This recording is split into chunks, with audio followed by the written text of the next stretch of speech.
Hello बच्चों, हमने कुछ पिछली क्लासेस में केमिस्ट्री के कुछ बेसिक टॉपिक कंप्लीट कर लिए थे। आज हम अपना नया चैप्टर स्टार्ट कर रहे हैं 12th का बायोमोलिक्यूल्स। इसका कुछ हम बेसिक सा देखेंगे आज इस क्लास में कि बायोमोलिक्यूल्स क्या होते हैं और उससे रिलेटेड कुछ टॉपिक कंप्लीट करेंगे। तो फर्स्ट डेफिनेशन की बात करते हैं बायोमोलिक्यूल्स। बायोमोलिक्यूल्स क्या होते हैं? ऐसे लाइफलेस कॉम्प्लेक्स केमिकल सब्सटेंस होते हैं जो हमारी लाइफ का बेस होते हैं। उनके अंदर तो लाइफ नहीं होती, लेकिन वो हमारी लाइफ का बेस होते हैं। ठीक है, या फिर आप ये कह सकते हो कि जो हमारे जो लिविंग सिस्टम होता है उसको बिल्डअप करने के काम आते हैं। जैसे हमारी ग्रोथ है, मेंटेनेंस है, या फिर एबिलिटी टू रिप्रोडक्शन है। इन चीज़ों में हमारी हेल्प करते हैं बायोमोलिक्यूल्स। ठीक है, अब हम इसमें बायोमोलिक्यूल्स में बहुत सारी चीज़ें हैं हमारी। बायोमोलिक्यूल्स में हम कौन सी चीज़ें कवर करते हैं?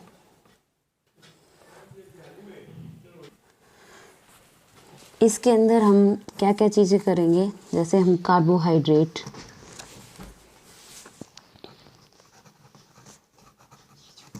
इसमें हम करेंगे कार्बोहाइड्रेट।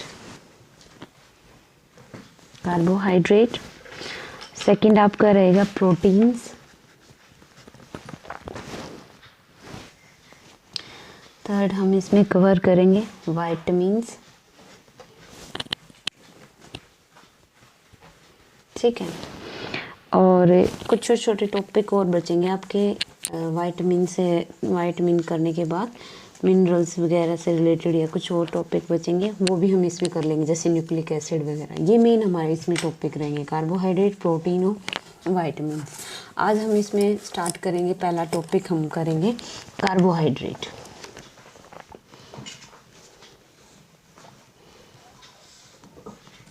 कार्बोहाइड्रेट्स क्या होते हैं ये बात करेंगे।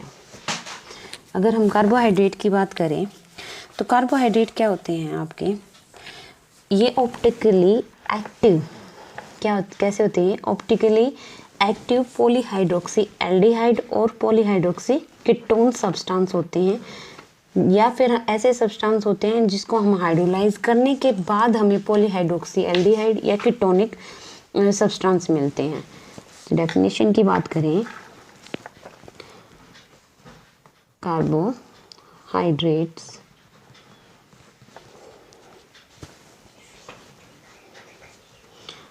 are the substance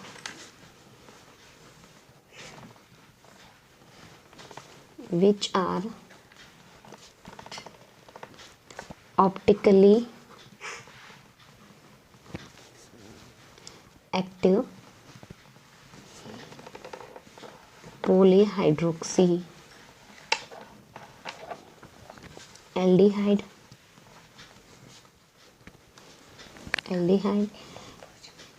और कीटोन ये भी पॉलीहाइड्रोक्सी कीटोन्स ही रहेंगे, और substance which give these on hydrolysis। ठीक है, तो कार्बोहाइड्रेट कैसे सब्सटेंस हैं जो ऑप्टिकली एक्टिव होते हैं।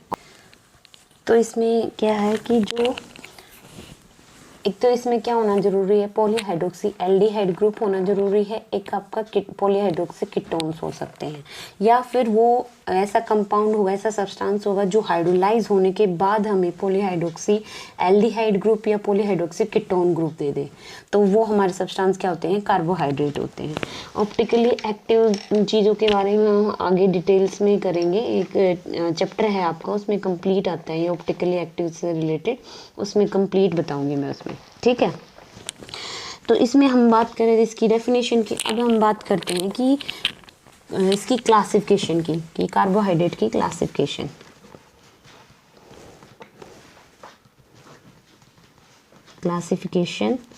Of carbohydrate.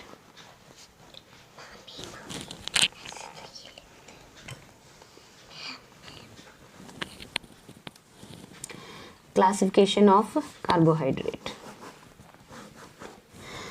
क्लासिफिकेशन में बात करते हैं, ये कैसे होते हैं, जो ये कार्बोहाइड्रेट्स जो होते हैं इनको हम क्या बोलते हैं, सैकराइड्स बोलते हैं। क्या बोलते हैं, सैकराइड्स। सैकराइड्स का मतलब क्या होता है, ये ग्रीक वर्ड है सैकराइड। सैकराइड का ग्रीक वर्ड है ये इसका मतलब क्या होता है, इसका मीन्स क्या होता है आपका, सैकराइड्स का मतलब होता है शुगर। मतलब जो कार्बोहाइड्रेट क्या होते हैं आपकी, शुगर होती है आपकी। ठीक है, अब हम इसमें इसको हम मेनली ये 3 क्लासेस में डिपेंडिंग अपॉन देयर बिहेवियर, मतलब हम इनको इसके क्लासिफिकेशन के ऊपर हमने इनको 3 भागों में बांट दिया है। तो पहला जो है आपका पार्ट, फर्स्ट जो पार्ट है आपका वो क्या है, मोनोसैकराइड, मोनोसैकराइड्स। ठीक है, मोनोसैकराइड्स। मोनो मतलब जिसमें एक सिंगल यूनिट होती है, सैकराइड्स मतलब कार्बोहाइड्रेट, मतलब जिसमें एक सिंगल कार्बोहाइड्रेट की यूनिट होगी, वो क्या कहलाएंगे आपके, मोनोसैकराइड्स कहलाएंगे। ठीक है, मतलब इनको हम फर्दर हाइड्रोलाइज नहीं कर सकते। अगर हम इसको हाइड्रोलाइज भी करेंगे तो हमें कोई भी मतलब स्मॉलर मॉलिक्यूल नहीं मिलेगा। मतलब हम मेन इसका मतलब है कि हम हाइड्रोलाइज नहीं कर सकते। मोनोसैकराइड कौन से हो गए, which can't be hydrolyse, which can't be hydrolysed, hydrolysed. ठीक है, जिसको हम हाइड्रोलाइज नहीं कर सकते, किसमें, उसके स्मॉलर मॉलिक्यूल में, टू स्मॉलर मॉलिक्यूल। ठीक है, उसको हम क्या बोलेंगे, मोनोसैकराइड। अगर हम इसमें एग्जाम्पल की बात करें, एग्जाम्पल जैसे आपका है ग्लूकोज,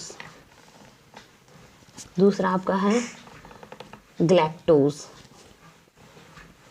ठीक है, ग्लूकोज हो गया, गैलेक्टोज हो गया आपका, एक होता है आपका फ्रक्टोज। ठीक है, ग्लूकोज, ग्लैक्टोज और फ्रक्टोज, गैलेक्टोज, ये 3 आपके क्या, आपके मोनोसैकराइड्स हैं। जब हम इनको हाइड्रोलाइज करेंगे तो हमें कोई स्मॉलर मॉलिक्यूल नहीं मिलेगा, दैट मीन्स इनको हम हाइड्रोलाइज नहीं कर सकते। अब बात करते हैं सेकंड, ओलिगोसैकराइड्स। ओलिगोसैकराइड्स, ओलिगो मतलब, ओलिगो भी एक आपका ग्रीक वर्ड है, जैसे सैकराइड्स आपका ग्रीक वर्ड है ना, ओलिगो भी आपका एक ग्रीक वर्ड्स है। तो ओलिगो जो होता है उसका मतलब होता है ए फ्यू मतलब कुछ, थोड़े बहुत जो सैकराइड्स की यूनिट होगी वो आपके ओलिगोसैकराइड्स। मेनली हम इसमें जो आपके ओलिगोसैकराइड्स होते हैं उसमें जब हम कार्बोहाइड्रेट को हाइड्रोलाइज करेंगे ओलिगोसैकराइड्स वाले को, तो हमें कितने मॉलिक्यूल्स मिलेंगे मोनोसैकराइड के, वो होंगे हमारे 2 to 10 मॉलिक्यूल्स। दैट मीन जब हम किसी भी ओलिगोसैकराइड्स को हाइड्रोलाइज करेंगे, चाहे तो वो 2 मिले, 3 मिले, 4, 5, 6, मतलब अप टू 10 तक मिलेंगे, 2 to 10 के बीच में हमें मॉलिक्यूल्स मिलेंगे कार्बोहाइड्रेट्स के। दैट मीन्स हम इनको हाइड्रोलाइज कर सकते हैं। तो ओलिगोसैकराइड्स कौन से हो गए, द कार्बोहाइड्रेट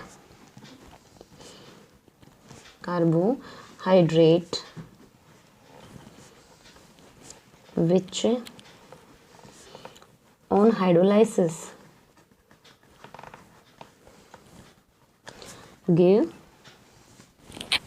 which, सॉरी दिख नहीं रहा था इसमें, the carbohydrate which on hydrolysis give 2 to 10 molecules of monosaccharides। ठीक है, ये हो गया आपके ओलिगोसैकराइड्स। तो ओलिगो जो सैकराइड्स होते हैं इसी के अंडर आपके फिर फर्दर सैकराइड्स आएंगे। वो कौन से होंगे आपके, जैसे डाइसैकराइड्स, जिसमें 2 यूनिट होंगे मोनोसैकराइड्स की, वो क्या कहलाएंगे आपके, फर्दर इसी के सब पार्ट्स की बात करें हम थोड़े से, जैसे डाइसैकराइड्स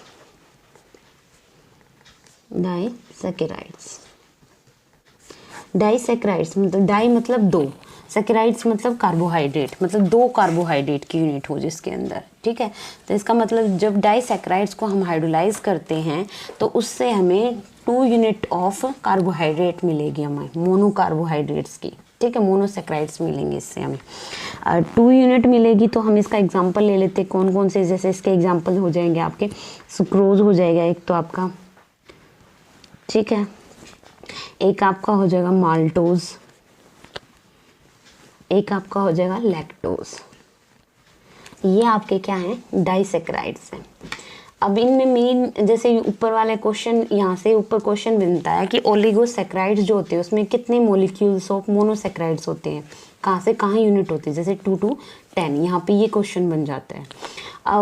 अब डाइसैकेराइड्स है, इसमें क्वेश्चन क्या बनेंगे, हमें यहाँ से हमारे क्वेश्चन क्या बन सकते हैं कि सुक्रोज जो होता है उसमें कौन से 2 मोनोसैकेराइड्स हैं। तो सुक्रोज की अगर हम बात करते हैं तो उसमें कौन से आपके 2 होंगे, एक तो होगा आपका ग्लूकोज, ठीक है, एक आपका होगा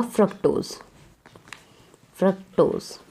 अब ये जितने भी ना सुक्रोज है, माल्टोज है, लैक्टोज है, याद करने का सिंपल है कि सब में ग्लूकोज तो रहेगा ही रहेगा। ग्लूकोज के अलावा अगर हम बात करें तो उसमें क्या होगा आपका, जैसे अब नाम से ही हो जाएगा, जैसे सुक्रोज रोज है, फ्रक्टोज है, मतलब यहाँ पे जो साउंड जो आएगी आपकी वो कैसे आएगी,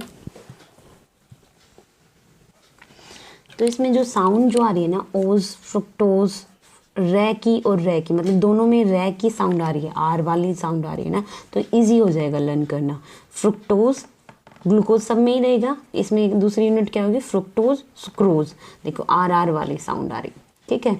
अब बात करते हैं जैसे माल्टोज तो सिंपल है, एक तो सब में ग्लूकोज की रहनी है, तो इसमें दोनों ही यूनिट ग्लूकोज की होती है। माल्टोज में क्या होता है, दोनों की दोनों यूनिट, जो 2 कार्बोहाइड्रेट मोनोसैकेराइड जो मिलेंगे वो दोनों क्या होंगे, आपके ग्लूकोज होंगे, ठीक है। दूसरी भी क्या होगी, आपकी ग्लूकोज की यूनिट होगी। अब लास्ट क्या बचा इसका, लैक्टोज। अब लैक्टोज की लैक्टोज भी नाम से ही क्लियर हो जाएगा आपका, देखो लैक्टोज एक तो क्या है, वही ग्लूकोज की यूनिट रहेगी, ठीक है। दूसरी यूनिट इसमें उस साथ में और कौन सा मोनोसैकेराइड बनेगा आपका, गैलेक्टोज। क्या बनेगा, गैलेक्टोज। देखो लैक, गैलेक, साउंड देखो, लैक, ये वाला लैक, दोनों मतलब इसमें नाम में ही है, इसके नाम के अंदर ही आ रहा है, तो ग्लूकोज गैलेक्टोज, ठीक है। तो लैक्टोज और गैलेक्टोज, क्लियर है, तो नाम से ही लर्न हो जाएगा, इसमें अलग से कुछ लर्न करने की जरूरत नहीं। ग्लूकोज तो तीनों में ही रहेगा, जो भी आपकी डाइसैकेराइड्स हैं, ग्लूकोज तो इनमें है, और साथ में दूसरा है वो इजी हो गया, सुक्रोज है, आर की साउंड है, फ्रक्टोज इसके साथ में आ गया, माल्टोज है, इसमें तो कुछ लर्न करने की जरूरत ही नहीं है, दोनों आपकी ग्लूकोज की यूनिट होगी। आप बात करेंगे लैक्टोज की, लैक्टोज ग्लूकोज तो होगा ही, दूसरा क्या है, गैलेक्टोज, लैक्टोज गैलेक्टोज, नाम सेम है, ठीक है। ये थे आपके डाइसैकेराइड्स। अब हम बात करते हैं ट्राइसैकेराइड्स की।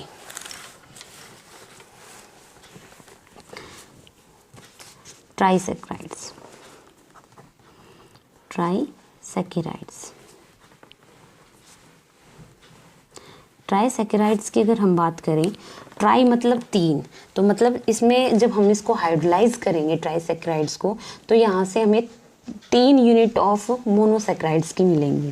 तो 3 यूनिट्स ऑफ मोनोसैकेराइड्स की मिलेंगी, तो यहाँ से एग्जांपल की अगर हम बात करते हैं ट्राइसैकेराइड्स में, तो एग्जांपल होता है आपका रेफिनोज। इसका एग्जांपल देख लेते हैं, हमारा क्या होगा, रेफिनोज,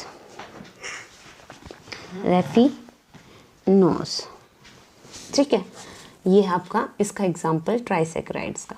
अब इसमें ना रेफिनोज, अब देखो नाम, अब ट्राइसैकेराइड से मतलब 3 मोनोसैकेराइड्स की यूनिट मिलेंगे, अब वो पता करनी पड़ेगी हमें कौन कौन सी होंगी। तो सिंपल चीज़ है, 3 कौन कौन सी होंगी, जो हमारी 3 हमने मोनोसैकेराइड्स में पढ़ी थी, क्या क्या पढ़ी थी हमने, एक तो ग्लूकोज पढ़ी थी हमने, एक क्या पढ़ा था हमने, गैलेक्टोज पढ़ा था हमने, ठीक है, और तीसरी मोनोसैकेराइड्स की यूनिट कौन सी पढ़ी थी हमने, फ्रक्टोज की। तो ये तीनों से मिलके हमारा क्या बनता है, रेफिनोज बनता है। क्या बनता है, रेफिनोज। तो ये हो गया आपका ट्राइसैकेराइड्स, ठीक है। एक तो इसमें एक इसका ना एक इसका जनरल फॉर्मूला रह गया था। जो हमारा कार्बोहाइड्रेट्स होते हैं ना, उनका जनरल फॉर्मूला होता है वो क्या होता है आपका, CH2O N। ठीक है, मतलब यहाँ से n की जो वैल्यू है वो आपकी वेरी कर सकती है। n की 1 2 3 4 5 6 7 8 मतलब ये वैल्यूज होंगी, पर जो मिनिमम जो n की वैल्यू है, n की जो मिनिमम वैल्यू है वो 3 होगी। मिनिमम वैल्यू 3 से कम n की वैल्यू नहीं होगी। ठीक है, 3 से मिनिमम नहीं होगी, 3 आपकी मिनिमम वैल्यू है, 3 से कम नहीं होगी आपकी। ये आपका जनरल फॉर्मूला है कार्बोहाइड्रेट्स का। ठीक है, तो जनरल फॉर्मूले हो गया इसमें। अब हमारा थर्ड पार्ट, ये थे हमारे कुछ ऐसे ही टेट्रासैक्राइड्स होंगे। टेट्रासैक्राइड्स के अलावा आपके फिर बनेंगे जैसे पेंटासैक्राइड्स हो जाएंगे। तो मेन हमारे टेट्रासैक्राइड्स तक रहते हैं। टेट्रासैक्राइड्स और देख लेते हैं, उसके कुछ एग्जांपल देख लेंगे। टेट्रासैक्राइड्स,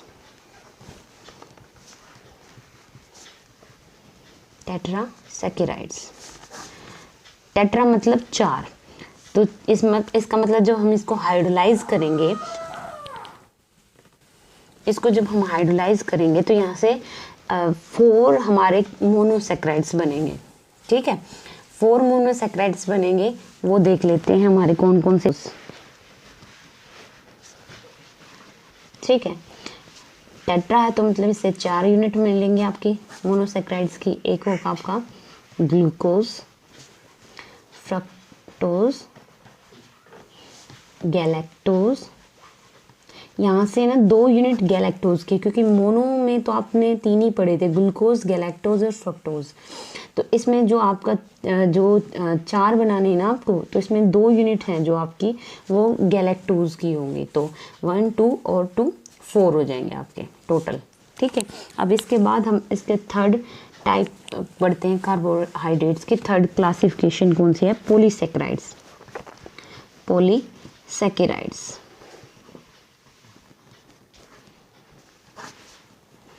पॉलीसैकेराइड्स, पॉली मतलब बहुत सारी चीज़ें, मतलब पॉली में होता है, पॉली का मतलब ही क्या होता है कि बहुत ज़्यादा नंबर में, मतलब जो एक्सेस में ज़्यादा नंबर में प्रेजेंट होते हैं। तो मतलब पॉलीसैकेराइड्स का मतलब यहाँ पे हमारा क्या हुआ कि जहाँ से हमें बहुत ज़्यादा नंबर में हमें क्या मिलेंगे, कार्बोहाइड्रेट, जब हम उसको हाइड्रोलाइज करेंगे।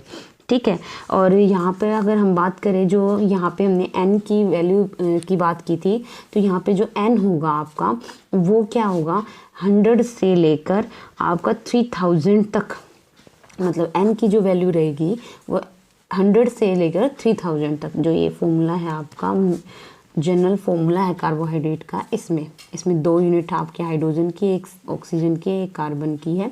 तो इसमें जो n की वैल्यू रहेगी वो 100 से स्टार्ट होगी। किस केस में, हमारे पॉलीसैकेराइड्स के केस में। इसके एग्जांपल्स की अगर हम बात करते हैं पॉलीसैकेराइड्स की, जैसे हमारे जनरल लाइफ में हम पढ़ते भी हैं, जैसे स्टार्च हो गया आपका, ठीक है, सेलुलोज हो गया आपका, क्लियर है, और एक आपका क्या हो गया, आपका ग्लाइकोजन। ग्लाइकोजन ये आपके क्या है, पॉलीसैकेराइड्स के एग्जांपल्स हैं। अब हम इसमें नेक्स्ट एक छोटी सी चीज़ हो रहा है कि अगर हमें कोई भी कार्बोहाइड्रेट, लेबोरेटरी में अगर हम बात करें, लैब में बात करें, हम प्रैक्टिकल कर रहे हैं और ये आ जाए कि हमें कोई भी कंपाउंड दिया हुआ, हमें ये नहीं पता कि वो कंपाउंड क्या है, और अगर हमें ये पता करना है कि ये कार्बोहाइड्रेट है या नहीं है, तो कार्बोहाइड्रेट्स को हम फाइंड आउट करने के लिए एक टेस्ट करते हैं। वो कौन सा टेस्ट होता है आपका, मोलिस टेस्ट होता है। मोलिस टेस्ट ये किसके लिए होता है, कार्बोहाइड्रेट की डिडक्शन के लिए टेस्ट होता है। इसमें चाहे आपके मोनोसैकेराइड्स हों, डाइसैकेराइड्स हों, या फिर आपके पॉलीसैकेराइड्स हों, सबको डिडक्ट करता है मोलिस टेस्ट। ठीक है, तो किसी भी टाइप का आपका सैकेराइड्स है, हमने 3 टाइप्स किए हैं, उन सबको डिडक्ट करेगा। अगर हमारा कार्बोहाइड्रेट प्रेजेंट है, दैट मीन्स मोलिस टेस्ट वो शो जरूर करेगा। मोलिस टेस्ट में हमें करना क्या होता है, इसमें हमें क्या क्या चीज़ें लेनी पड़ती हैं। 1% आपको क्या लेना पड़ता है, अल्कोहलिक सॉल्यूशन लेना पड़ता है, alcoholic solution of alpha naphthol. Alpha naphthol, ठीक है, 1% अल्कोहलिक सॉल्यूशन लिया हमने। इसका एक्वस सॉल्यूशन हमें इसको क्या करेंगे, ऐड कर देंगे किसमें, जो हमने टेस्ट ट्यूब ले रखी है उसमें हमने क्या ले रखा है, कार्बोहाइड्रेट का एक्वस सॉल्यूशन, एक्वस कार्बोहाइड्रेट ले रखा है। ठीक है, हम क्या करेंगे, एक टेस्ट ट्यूब लेंगे, उसमें हम कार्बोहाइड्रेट का सॉल्यूशन बना लेंगे, मतलब उसमें थोड़ा सा वाटर डाल के उसको थोड़ा सा एक पिंच ऑफ मतलब कार्बोहाइड्रेट लिया और उसमें थोड़ा सा पानी डाला, उस टेस्ट ट्यूब को हम सेक करेंगे तो वो उसमें क्या हो जाएगा, डिज़ोल्व हो जाएगा। जैसे ही होगा हम उसमें फिर क्या करेंगे, 1% एल्कोहलिक सॉल्यूशन किसका लेंगे, अल्फा नेप्थोल का लेंगे। अब हम इसकी टेस्ट ट्यूब है ना जो, इसकी साइड से जब हम इसमें ऐड करेंगे 1% एल्कोहलिक सॉल्यूशन को, तो और साथ में थोड़ा सा कंसनट्रेटेड H2SO4 भी लेना है इसमें, कंसनट्रेटेड H2SO4। तो जैसे ही हम इसमें ये ऐड करेंगे 1% एल्कोहलिक सॉल्यूशन अल्फा नेफ्थोल का, तो एक रिंग्स बनी स्टार्ट हो जाएगी। क्या हो जाएगी, जब ये सॉल्यूशन, दोनों सॉल्यूशंस के बीच में एक जंक्शन बनेगा, यहाँ पर वो जंक्शन जो बनेगा, जो रिंग बनेगी वो किस कलर की होगी आपकी, वॉयलेट कलर की होगी आपकी, वॉयलेट रिंग बनेगी आपकी। अगर वॉयलेट रिंग बन रही है इसका मतलब आपका पॉजिटिव टेस्ट आया, मतलब मोलिस टेस्ट शो हो रहा है। दैट मीन्स जो आपका कंपाउंड जो आपको कंपाउंड दिया हुआ वो क्या आपका कार्बोहाइड्रेट है। क्लियर है, तो ये आपका एक मोलिस टेस्ट होता है कार्बोहाइड्रेट की डिडक्शन के लिए। अब इसमें कुछ छोटी छोटी टर्म्स और बात कर लेते हैं, शुगर और non sugar, sugar and non sugar. Sugar और नॉन शुगर मतलब कार्बोहाइड्रेट को हम फर्दर हमने इसको डिवाइड कर रखा है, कार्बोहाइड्रेट्स को शुगर में और नॉन शुगर में। शुगर किसको कहेंगे और नॉन शुगर किसको कहेंगे वो बात कर लेते हैं। आपके शुगर की बात करें अगर हम, तो जितने भी आपके जितने ऑल सारे मोनोसेक्राइड, ऑल मोनोसेक्राइड्स,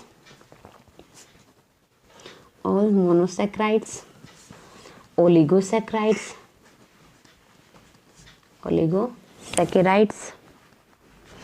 ठीक है, ये सारे के सारे ये मोनोसेक्राइड्स, ओलिगोसेक्राइड्स, ये सारे आपके कैसे होते हैं, क्रिस्टलाइन सॉलिड होते हैं और कैसे होते हैं, वाटर में सोल्यूबल होते हैं। थर्ड और क्या होता है ये, टेस्ट, स्वीट इन टेस्ट,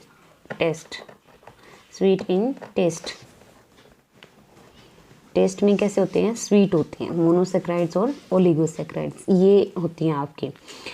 अब हम क्या करेंगे कि ये जो कंपाउंड्स होते हैं, मतलब ये वाले जो सॉलिड हो, सोल्यूबल हो जाए वाटर में और उसका टेस्ट भी स्वीट आए आपका, सॉलिड हो, सोल्यूबल इन वाटर हो, स्वीट इन टेस्ट हो, तो वो क्या कहलाएंगे आपके, शुगर कहलाएंगे।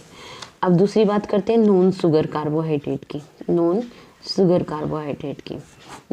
कार्बोहाइड्रेट कौन से होते हैं आपके, पॉलीसैकेराइड्स। कौन से, पॉलीसैकेराइड्स।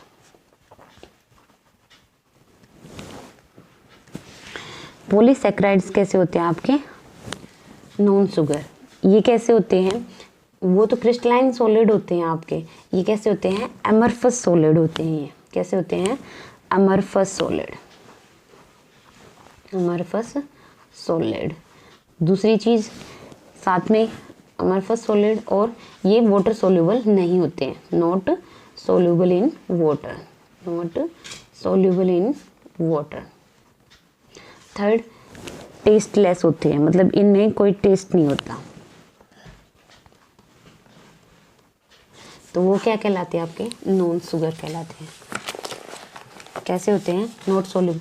पॉलीसैकेराइड्स क्या आपके, amorphous solid, not soluble in water और टेस्टलेस, वो आपके क्या कहलाते हैं, नॉन शुगर। तो दो कार्बोहाइड्रेट के फर्दर डिवीजन हो गया, शुगर और नॉन शुगर। शुगर कौन से, जो क्रिस्टलाइन सॉलिड हो, सोल्यूबल हो जाए वाटर में और स्वीट इन टेस्ट हो। नॉन शुगर क्या कहलाए आपके, अमरफस सॉलिड। जो पॉलीसैकेराइड्स जो होते हैं आपके वो नॉन शुगर होते हैं, अमरफस सॉलिड होते हैं, ये वाटर में सोल्यूबल नहीं होते और टेस्ट लेस होते हैं आपके। अब नेक्स्ट इसी में फर्दर बात करते हैं, कार्बोहाइड्रेट को एक और चीज़ में क्लासिफाई करते हैं, वो चीज़ होती है आपकी रिड्यूसिंग शुगर और नॉन रिड्यूसिंग शुगर। शुगर तो होगी ये आपकी, अब यही शुगर को हम बात करेंगे कि ये रिड्यूसिंग है या नॉन रिड्यूसिंग है। Reducing sugar and non reducing sugar.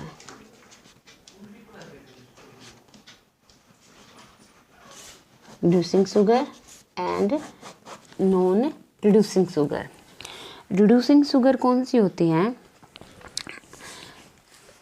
जो आपके कार्बोहाइड्रेट होते हैं उन सब के अंदर क्या होता है आपका, जो कार्बोहाइड्रेट जो होते हैं आपके, उसमें आपके कार्बोहाइड्रेट्स में क्या होता है आपका, एक तो दो चीज़ें हो सकती हैं, चाहे तो उसके अंदर एल्डिहाइड ग्रुप होगा, एल्डिहाइड ग्रुप होगा, या फिर उसके अंदर क्या होगा, कीटोन ग्रुप होगा।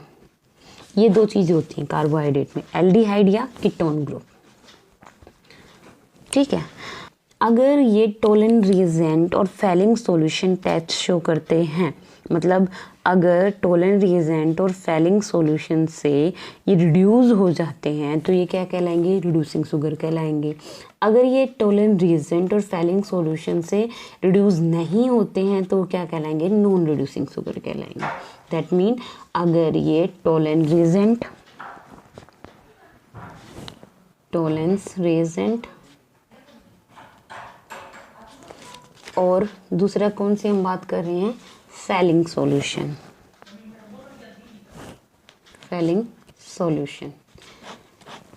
अगर टोलन रिएजेंट और फेलिंग सॉल्यूशन, इसमें हम बात करेंगे जैसे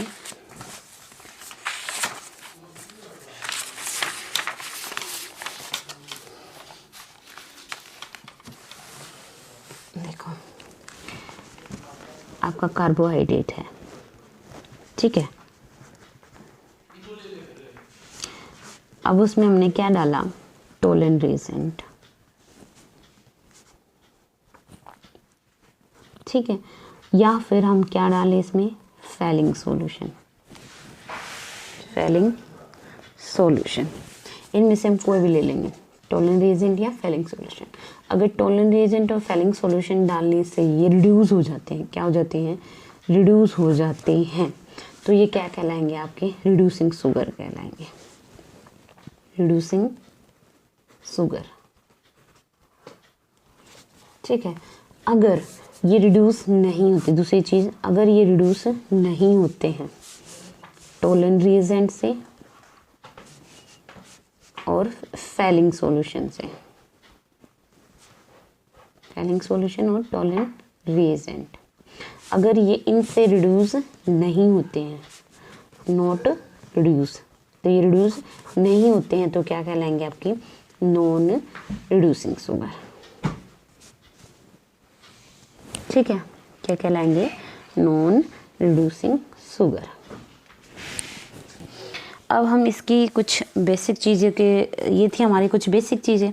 अब इसके बाद हम बात कर लेते हैं सिंपल थोड़ी थोड़ी चीज़ों के बारे में, जैसे हम ग्लूकोज को क्या बोलते हैं, फ्रक्टोज को क्या बोलते हैं, स्क्रोज को क्या बोलते हैं।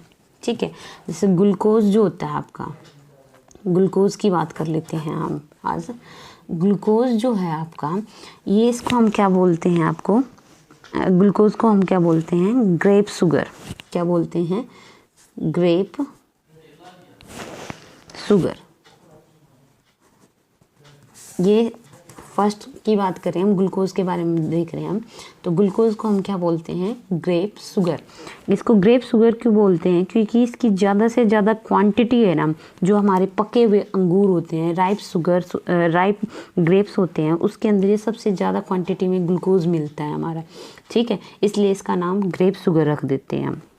अगर हम इसके फॉर्मूले की बात करें तो इसका फॉर्मूला जो होता है C6H12O6। ग्लूकोज का क्या फॉर्मूला होता है, C6H12O6, ये ग्लूकोज का फॉर्मूला होता है। ठीक है, अब हम इसके स्ट्रक्चर के बारे में बात कर लेते हैं ग्लूकोज की, कि इसकी स्ट्रक्चर क्या होगी, मतलब ये साइक्लिक स्ट्रक्चर में कैसे लिखा जाएगा, ओपन फॉर्म में कैसे लिखा जाएगा। तो देखो कितने कार्बन है, 6, 1 2 3 4 5 और यहाँ पे बनेगा हमारा 6। तो यहाँ से स्टार्ट करो, CH2OH। ठीक है, और यहाँ पे हमारा क्या होगा, एल्डिहाइड ग्रुप CHO। क्लियर है। अब यहाँ पे हमारा H होगा, यहाँ OH होगा, यहाँ फिर से OH, यहाँ OH, H OH H OH, ये होते हैं हमारे, इसका ये होता है ग्लूकोज का फॉर्मूला। अब हमें ये लिखना डिफ़िकल्ट हो जाता है, मतलब हमें लर्न कैसे करें कि मतलब इसको कैसे सिंपल सी लर्न करना है। बना के दिखा देती हूँ। ई बना लो, पहले बनाया ई बनाने के बाद बस यहाँ पे एक और खींचनी है आपको लाइन। अब बस जहाँ जहाँ लाइन है वहाँ OH रख दो, ठीक है, हो गया। अब ऊपर CHO ग्रुप हो जाएगा आपका, नीचे CH2OH ग्रुप हो जाएगा। और अब यहाँ बना दो, हाइड्रोजन आ जाएंगे यहाँ पे, ठीक है ना, इजी, क्लियर है। अब इसकी आपको स्ट्रक्चर लर्न हो गया आई होप। इसके बाद तो आपको दिक्कत नहीं है, ई बनाना है और फिर साइड में एक और लाइन बनानी है, बन गई ग्लूकोज की स्ट्रक्चर। ये आपकी कौन सी है, ओपन फॉर्म है। कैसी फॉर्म है ये, ओपन फॉर्म है।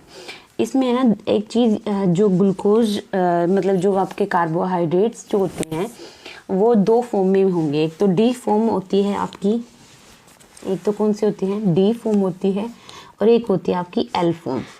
डी का मतलब होता है आपका डेक्स्ट्रो रोटेटरी, और एल का मतलब होता है आपका लीवो रोटेटरी। क्या है, लीवो rotatory.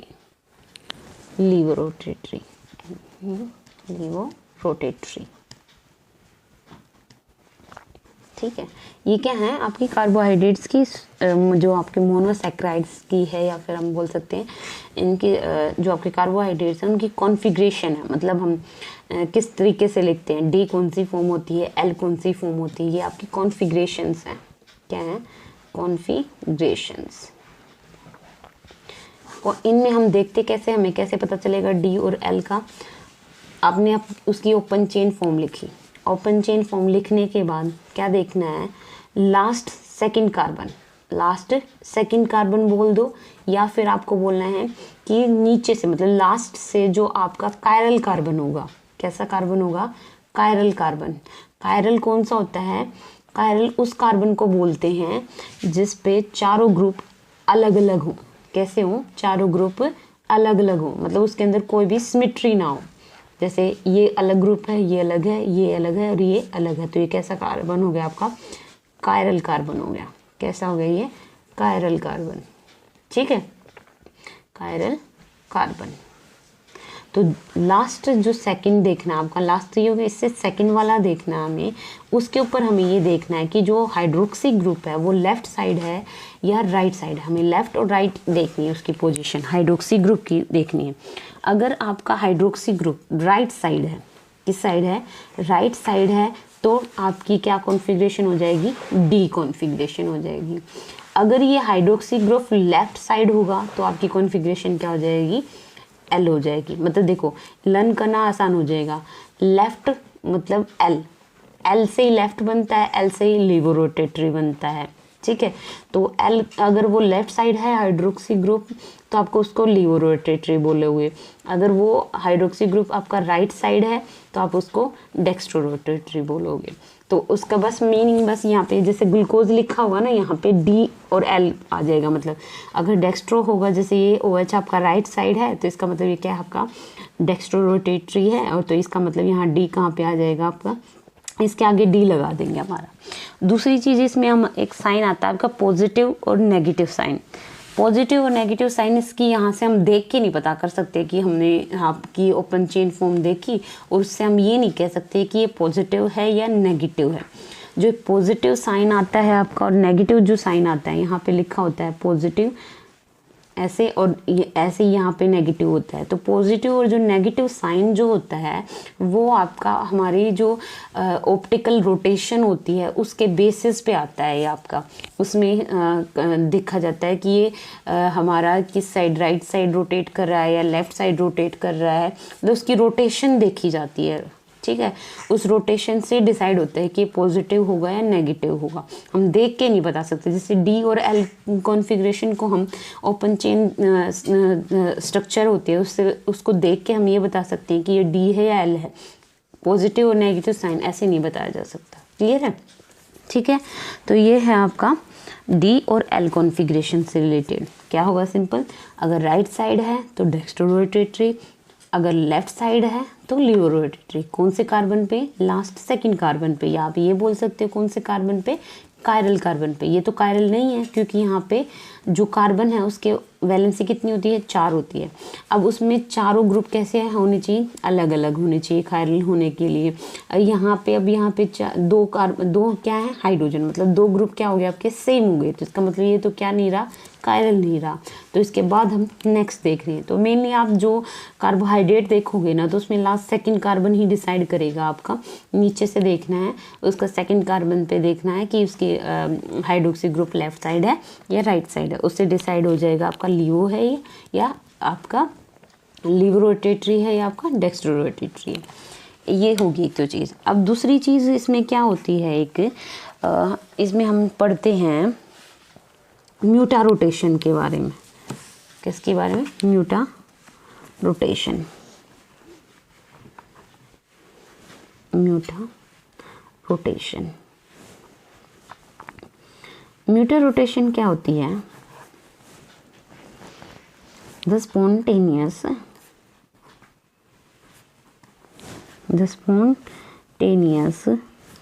change in specific rotation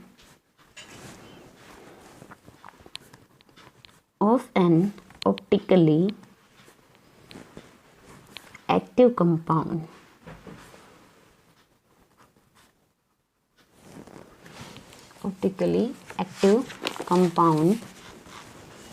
with time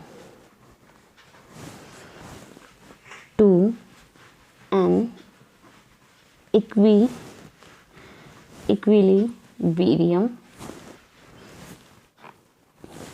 value. उसको हम क्या बोल देंगे? म्यूटा रोटेशन। मतलब वो लगातार चेंज होती रहती है, उसकी जो ऑप्टिकली कंपाउंड लिया है उसकी स्पेसिफिक रोटेशन है वो लगातार चेंज होती रहती है टाइम के साथ। कब तक वो अपना चेंज होता है, मतलब इक्विलिब्रियम पोजीशन पे जाता रहता है, फिर आता रहता है, फिर से जाता रहता है, फिर आता है, मतलब वो अपनी इक्विलिब्रियम पोजीशन में कन्वर्ट होता रहता है। जो ऑप्टिकली एक्टिव कंपाउंड है टाइम के साथ उसकी जो रोटेशन है वो चेंज होती रहती है। जैसे अगर हम बात करते हैं, जैसे आपका ग्लूकोज है, क्या है आपका? ग्लूकोज लिया हमने, ठीक है, तो अल्फ़ा डी ग्लूकोज की बात कर रहे हैं यहाँ पे, ठीक है।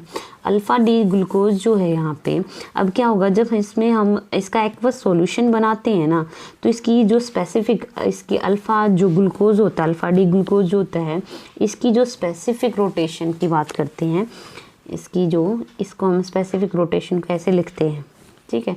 इसकी जो स्पेसिफिक रोटेशन होती है वो कितनी होती है? +111 डिग्री होती है इसकी स्पेसिफिक रोटेशन, ठीक है।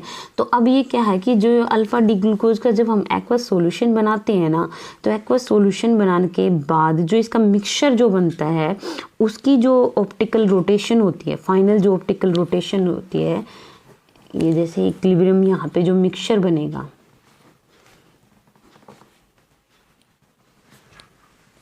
इक्विलिब्रियम जो मिक्सचर होता है उसकी जो स्पेसिफिक रोटेशन होती है वो क्या होती है आपकी? 52.5 डिग्री। कितनी होती है? 52.5 डिग्री। और ऐसे ये तो अल्फ़ा था। अब यहाँ पे अगर एक ये किसके ऐसे ही ये अल्फ़ा फॉर्म है, ऐसे इसकी बीटा फॉर्म होती है, beta D glucose. Beta D glucose है, इसकी जो स्पेसिफिक रोटेशन है वो होती है आपकी 19.2 डिग्री। पॉजिटिव है ये साइन सबके साथ, पॉजिटिव वाली है ये, ठीक है। तो ये पॉजिटिव इसकी कितनी होगी? 19.2 डिग्री। मतलब यहाँ पे क्या होता है, जो ग्लूकोज है उसका हमने ग्लूकोज है उसका हमने क्या बना लिया? एक एक्वस सॉल्यूशन बना लिया।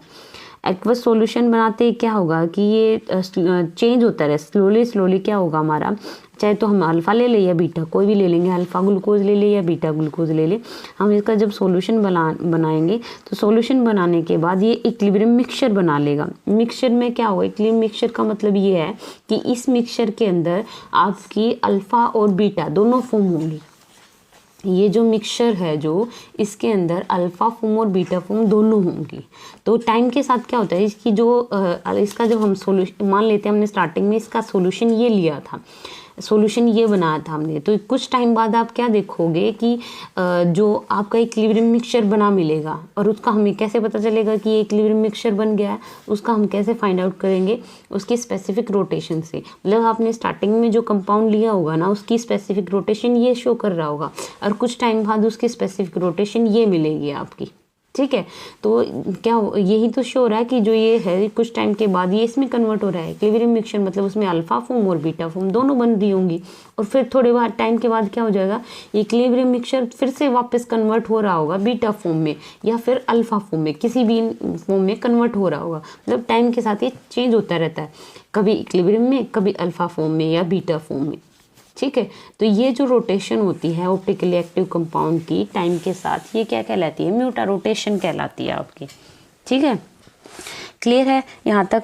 अब हम इसमें नेक्स्ट एक चीज़ और कर लेते हैं म्यूटा रोटेशन के साथ साथ, जो आपकी साइक्लिक फॉर्म है, ओपन चेन फॉर्म की तो हमने यहाँ पे बात कर ली, अब बात कर लेते हैं इसकी साइक्लिक फॉर्म की ओर, कि साइक्लिक फॉर्म कार्बोहाइड्रेट्स में कैसे साइक्लिक जो स्ट्रक्चर होती है।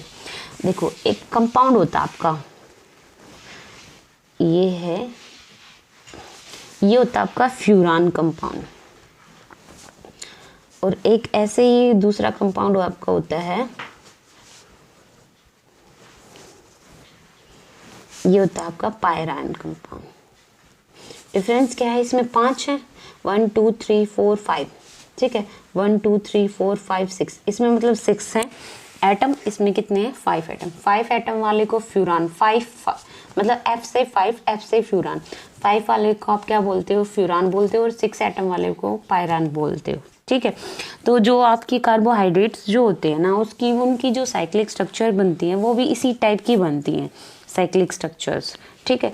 तो जो जिसकी साइक्लिक स्ट्रक्चर, जो जिस कार्बोहाइड्रेट की साइक्लिक स्ट्रक्चर 5 मेंबर बनेगी उसको हम फ्यूरानोज बोल देंगे, और जिसकी स्ट्रक्चर हमारी 6 मेंबर बनेगी उसको हम पायरानोज बोल देंगे। क्लियर है। जो कार्बोहाइड्रेट हमारे, जिस कार्बोहाइड्रेट की साइक्लिक स्ट्रक्चर 5 मेंबर रिंग बनाएगा अगर वो, तो उसको हम फ्यूरानोज बोल देंगे। क्या बोल देंगे, फ्यूरानोज बोल देंगे। अगर वो 6 मेंबर बना रहा है तो उसको हम क्या बोल देंगे, पायरानोज बोल देंगे।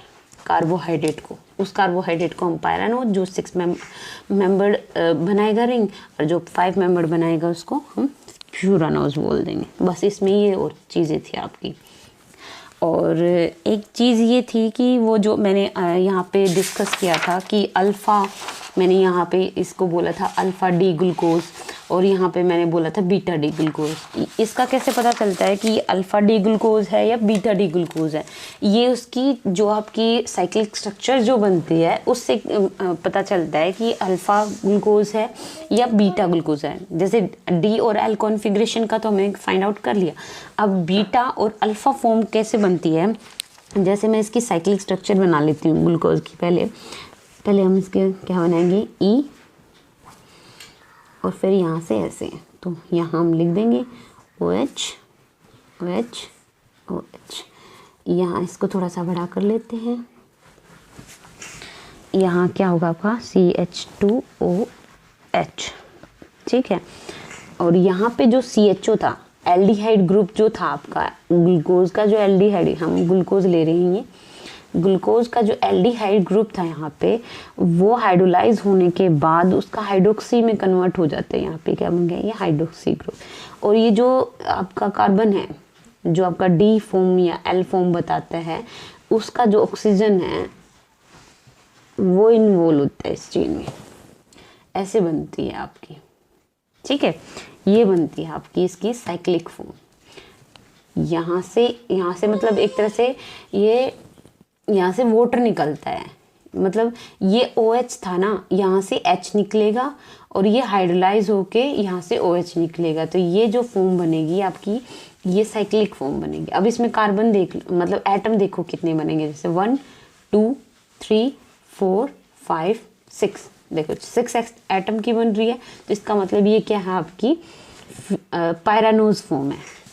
कैसी फॉर्म है, ग्लूकोज जो होता है वो किस फॉर्म में होता है, पायरानोज फॉर्म में होता है आपका। अब हम बात कर रहे थे कि इसमें अल्फा फॉर्म और बीटा फॉर्म का कैसे पता चलता है। अल्फा फॉर्म और बीटा फॉर्म का कैसे, अगर यहाँ पे हाइड्रोक्सी ग्रुप लेफ्ट साइड में है, सॉरी राइट साइड में है, तो अल्फा बोलोगे, जैसे राइट साइड पे है, अगर हाइड्रोक्सी ग्रुप राइट साइड है तो अल्फा फॉर्म होगी। अगर यहाँ हाइड्रोक्सी ग्रुप आपका लेफ्ट साइड है तो आपकी बीटा फॉर्म होगी। रिंग में जो इन्वॉल्व होगा आपका, तो यहाँ पे जो एटम जो आपका रिंग बना रहा है, यहाँ पे हमें ये देखना है कि हाइड्रोक्सी ग्रुप लेफ्ट साइड है या राइट साइड है। ठीक है, अगर वो राइट साइड है तो अल्फा है, अगर वो लेफ्ट साइड है तो बीटा है। यहाँ से हमें पता चलता है, जैसे यहाँ ये आपका राइट साइड है, तो इसका मतलब ये कौन सा है, ये आपका अल्फा डी ग्लूकोज है। कौन सा है ये आपका, अल्फा डी ग्लूकोज है। क्लियर है, ऐसे पता चलता है हमें अल्फा और बीटा फॉर्म का। तो ये हमने कुछ बेसिक चीज़ें कर ली। नेक्स्ट क्लासेस में हम नेक्स्ट क्लास में इसका कंप्लीट कर लेंगे कि ग्लूकोज, फ्रक्टोज, इसकी सबकी स्ट्रक्चर्स के बारे में हम क्लियर करेंगे। ठीक है, थैंक यू। मेरे